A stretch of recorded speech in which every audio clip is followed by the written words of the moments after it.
tricks down and feel this out and say so-and-so saw this, they don't want their names. And so when you sit and you look at that whole Pentagon, now here's another thing. There was 5 buildings, 0 to be hit, 5 places.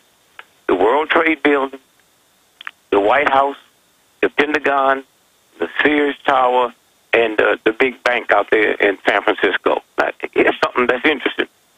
Now, if nobody knew this, then why is it that nobody evacuated Baltimore? I mean, you're going to hit the Pentagon and supposed to hit the White House, and all the government activity that go on in Baltimore and all the way up the 95th corridor. You got the space headquarters and all of that. Nobody evacuated that. Nobody evacuated Pennsylvania, Philadelphia. How'd you know? I mean, how did you know it was just going to be those? And then when you go back into Chicago, they evacuated the Sears Tower. We knew that was on one of the zeros. Right down the street is the Standard Oil building, was just a couple of stories shorter. Then how come nobody evacuated that? Because they knew what the targets were. They knew what the targets were. And so I'm saying, when you sit, and my poor mother and grandma, if they was alive, they'd be duped into it too. And so when you have that kind of hardcore, now, for those of you all that's listening, let me tell you what you need to do. On September the 11th, now in America, we don't list state by the number, the month.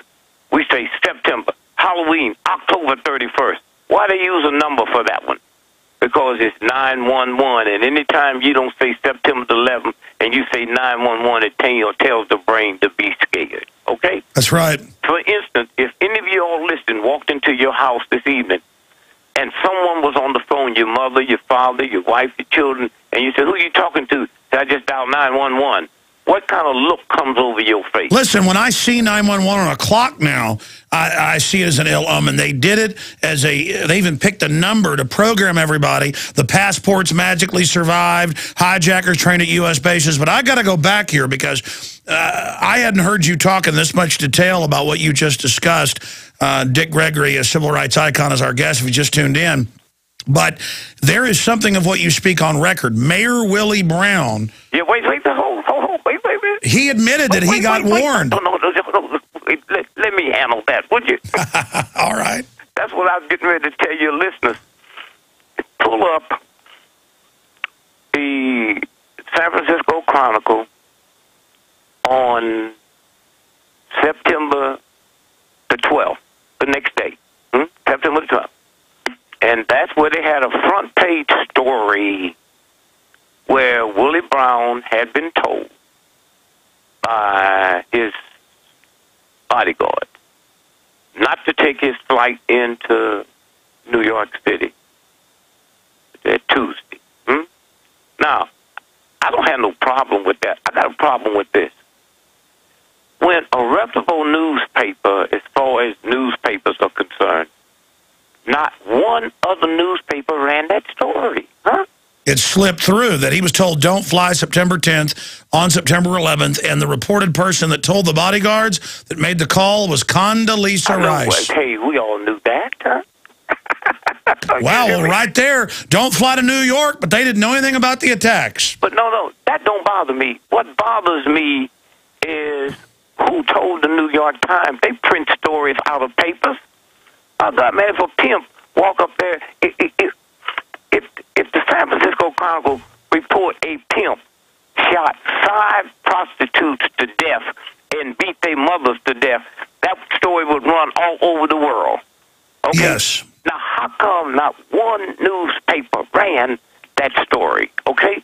Now, go back to that Friday, which was Tuesday was the 11th, 12th, 13th, 14th, 15th.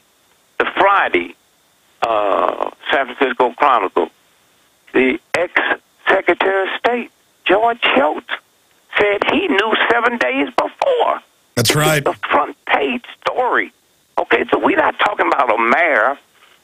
We're talking about the ex-Secretary of State And as you know, Dick, he's a major kingmaker, at some levels, some believe even higher up than even Kissinger, at actually calling the shots. I mean, he's a guy who knows where all the bodies are buried. And then there was also what an Associated Press blurb that the Joint Chiefs of Staff canceled flights to New York for September 11th. Yep. I mean, so they all knew, and these are real articles. Colonel Stephen Butler was told, said that they trained some of the people on the hijacker list at their base. He said the government was behind it, and they started the move to court-martial him until he shut up. Sure. So we'd be crazy. 9/11, the government was absolutely conscious and let it happen bare minimum.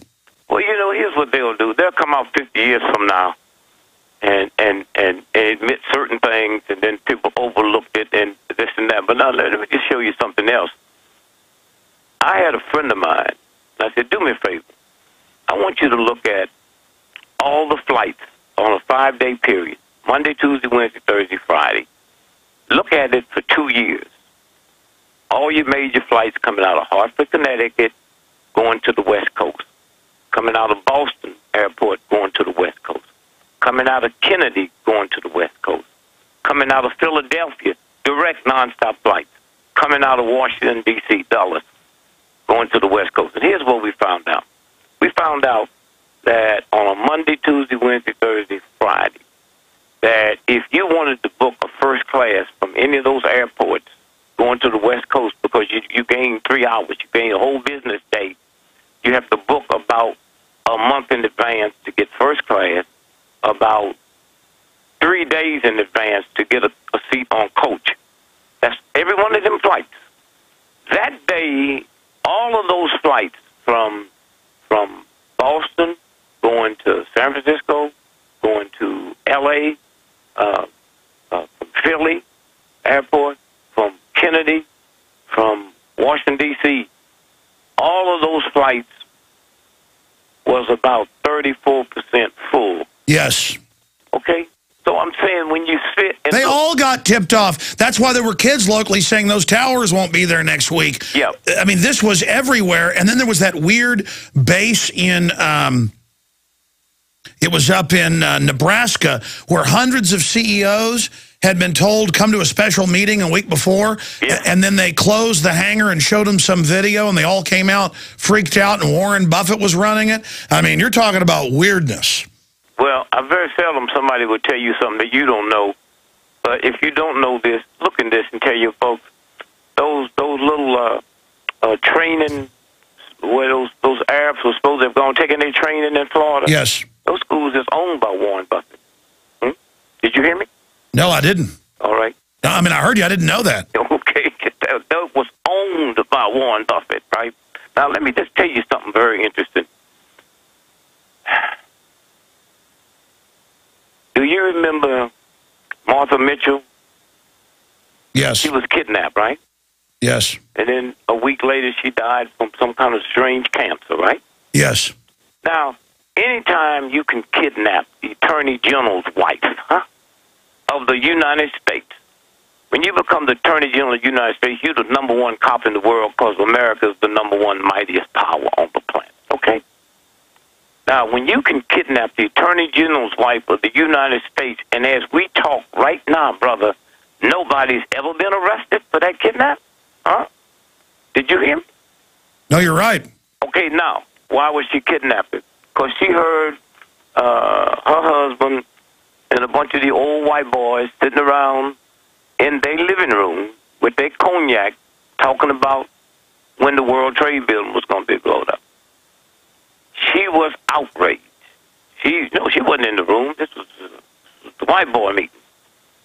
And she got on him and said, well, I'm going to tell the world on Monday. I hold a press conference. She was kidnapped, man. Shot her in the butt with a cancer shot.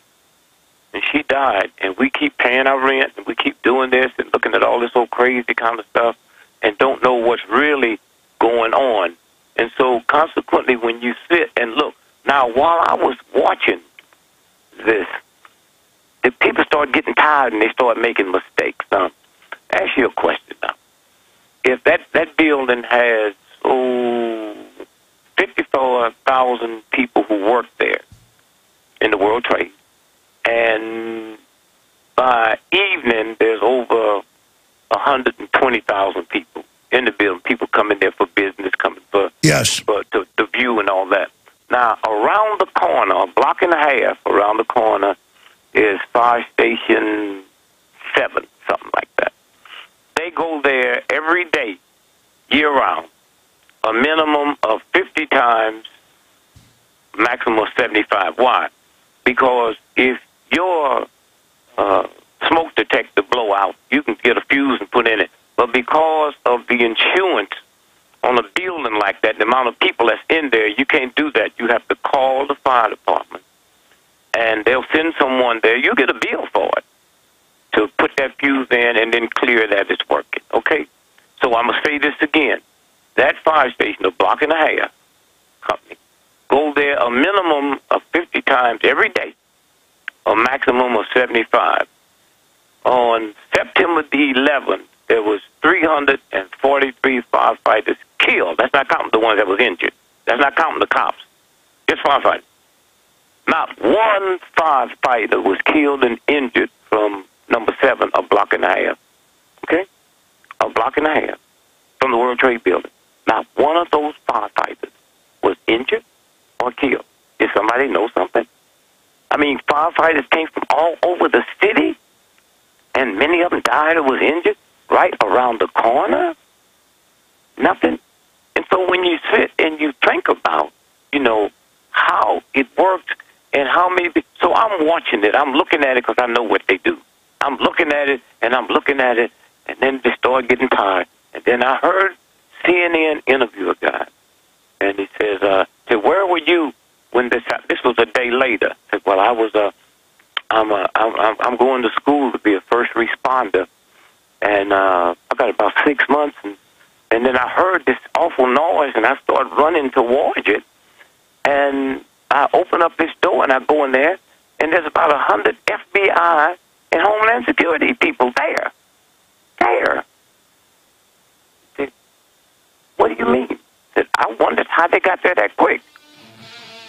2 days later, they was interviewing one of the guys from Homeland Security, and I guess he was just tired. He said, yeah, we sent a team in here 2 days before it happened so we could be in place.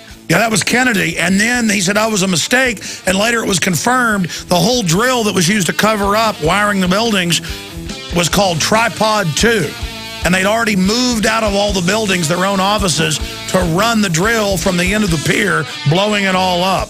A little over a year ago, I began to do a lot of research into why, even though I had a pretty good-sized meal, that I was still starving. And my research led me to a well-known fact that most of the soils that we grow our crops on here in the United States and across the industrialized world are almost completely depleted of almost all of the key minerals and trace elements that our bodies need to rebuild themselves, fight off cancer, and be healthy. I then searched out the best vitamin and mineral company out there and discovered Youngevity. The Youngevity products are designed to give you the real nutrition you need, and once you've got that, you don't have to eat as much to be satisfied. I've lost 37 pounds in 2 months, simply getting the vitamins and minerals I need. Check it out for yourself. It's incredible. Go to InfoWarsTeam.com today and order your first canister of Beyond Tangy Tangerine Complete Multivitamin Mineral Complex Dietary Supplement. That's InfoWarsTeam.com. Do you suffer from low-functioning adrenal or thyroid? Did you know that mercury from your dental fillings comes off of your teeth both as a vapor and as particles into your body? Wherever mercury deposits in your body, it stops cells from functioning normally. Animal studies show that mercury causes kidney function to drop by 60%. Mercury deposited into your adrenals or thyroid will cause a corresponding drop in function. The #1 method by which your body detoxifies itself of mercury is glutathione. The #1 superfood that helps turn on all 10 trillion cells of your body to produce glutathione is non-denatured whey protein from grass-fed cows.